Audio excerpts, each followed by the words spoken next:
tips menjaga kerapian toko. Ya itu Nah, tadi. ini kan rapi banget ini, termasuk toko yang paling rapi. Jadi yang pernah kita kunjungi. Emang di konsep gini sih, Dengan kalau konsep full begitu ini kan gede. showcase, yang full sama not full, terus kemudian ini snack, yang bagian situ itu. Jadi satu deret itu tuh orang jalannya tuh alurnya enak, Mbak. Enggak, maksudnya anak-anak itu ada wajib kerapian di jam-jam tertentu apa bagaimana? Iya, pokoknya kalau kelihatan nggak rapi aja langsung dirapikan. Oh, berarti kepedulian ya. Nggak ada, pokoknya awal sih wajib kerapian ya gitu ya. Enggak. Oke. Itu sudah ditanamkan. Pertanyaan ke-8 ini. Apakah menurut kakak ini usaha yang profitable atau ada yang mau dijelaskan? Ini kan ibu sudah punya banyak usaha ini.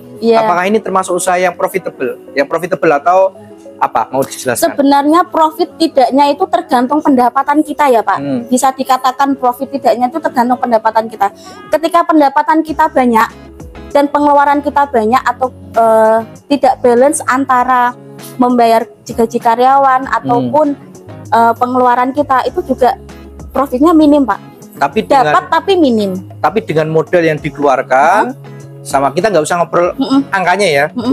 Dengan modal semua yang dikeluarkan sama profit bulanan sampai dengan sekarang termasuk profitable enggak bisnis ini? Banget.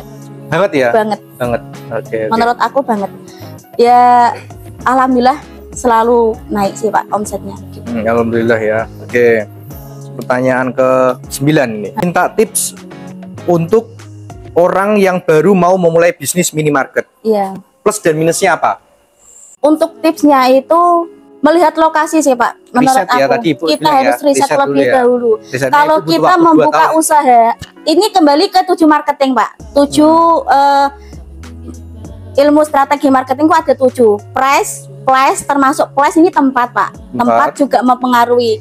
Kita harus mencari tempat yang benar-benar produktif di wilayah yang produktif atau di wilayah yang benar-benar dibutuhkan masyarakat. Itu juga mendukung untuk keramaian pendapatan toko ya Pak. Terus yang kedua itu adalah kita harus maju sih Pak. Kalau kita nggak maju, kita nggak mencoba, kita nggak tahu sampai di titik mana untuk mendirikan toko ini. Iya. Kalau menurut aku itu. Kalau minusnya di usaha ini apa? Kalau minusnya di sini apa ya? Dukanya ada nggak? Dukanya apa ya Pak? Gak ada. Belum sih. Barang expired? Ya mungkin expired. Cuman kita nggak banyak sih. Tikus nggak ada ya Bu? Tikus ya? Nggak ada, belum ada, aman. Ya. Untuk colong jumputnya ada beberapa, tapi langsung maksudnya ada yang ngambil gitu, tapi ketahuan gitu. Ngutil, ada ya? Ada anak-anak, cuma langsung kita tegur gitu. Jadi emang kalau di sini anak-anak selalu kita prioritaskan, harus ada yang ngintil karyawan Pak. Kalau anak-anak itu taunya dari CCTV apa dari pegawai? Ya pegawai sama CCTV. Kadang kan pegawai misalkan kalau ada laporan, terus saya cek di CCTV. Terus besoknya dinteni. Iya kan, pasti kesini lagi. Ya. Oh gitu, iya. Langsung kita ingatkan sih. Ibu punya tempat ini, sama ibu pengen punya minimarket, itu duluan mana? Punya tempat ini dulu, baru punya keinginan minimarket Pak. Berarti punya keinginan dulu. Udah lama banget. Baru tempatnya ini. Iya. Nah, misalkan beli atau gimana saya nggak ngerti ya. Yang jelas berarti ibu keinginannya dulu. Jadi baru saya itu merisetnya ini Pak. Ini benar-benar lama. Teman suami itu juga ada yang kerja di Indo Alfa. Itu selalu bilang bagaimana cara. Intinya saya itu sharing lah, atau saya itu mengamati dari pengalaman-pengalaman orang lain. Makanya itu saya memutuskan 2 tahun itu bukan waktu yang sedikit Pak. Gitu. Iya. Bener-bener sampai mantep gitu. Oke, ini pertanyaan terakhir ini.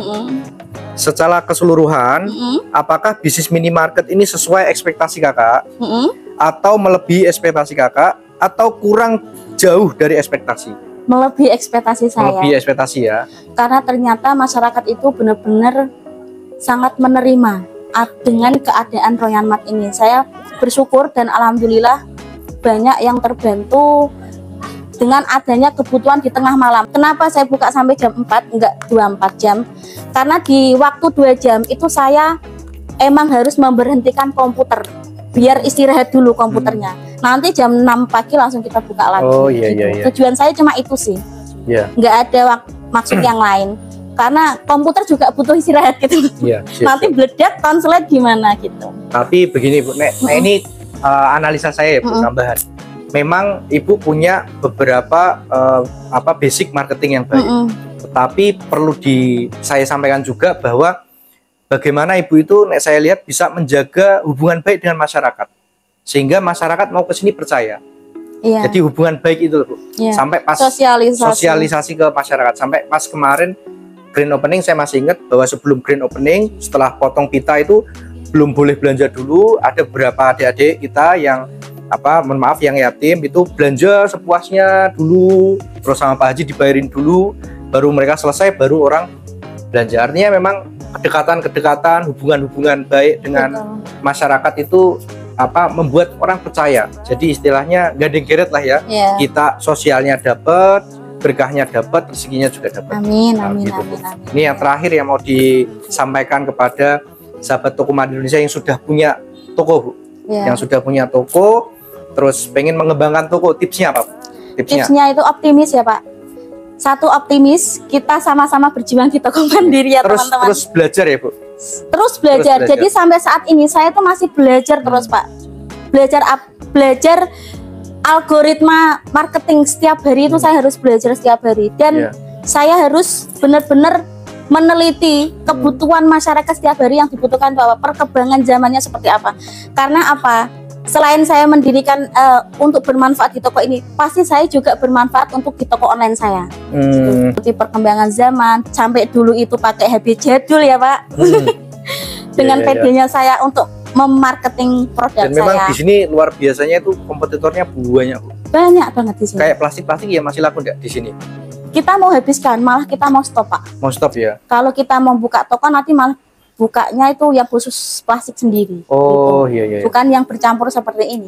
Iya. Gitu. Jadi memang ini penambahannya ya. Jadi tokonya kita lihat penambahannya banyak, fasilitas-fasilitas kayak drilling itu sekarang sudah ada ya Bu. Ya, nah kalau etol sudah ada etol. Mau program ini. Top up-nya sudah bisa. Top up-nya belum. Bulan depan. Bulan depan. Top up etol nanti juga bisa. Luar biasa. Jadi begitu sahabat toko Made Indonesia tipsnya. Nanti mudah-mudahan bisa bermanfaat, berbagi manfaat untuk yang lain, sehingga yang mau buka minimarket termotivasi.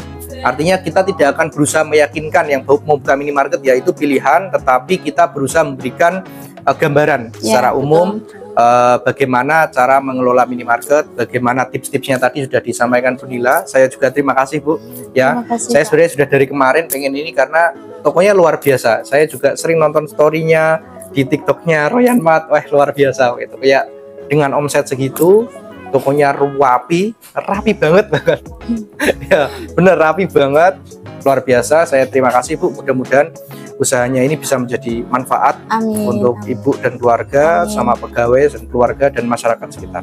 Sementara begitu, cukup. Terima kasih. Assalamualaikum warahmatullahi wabarakatuh.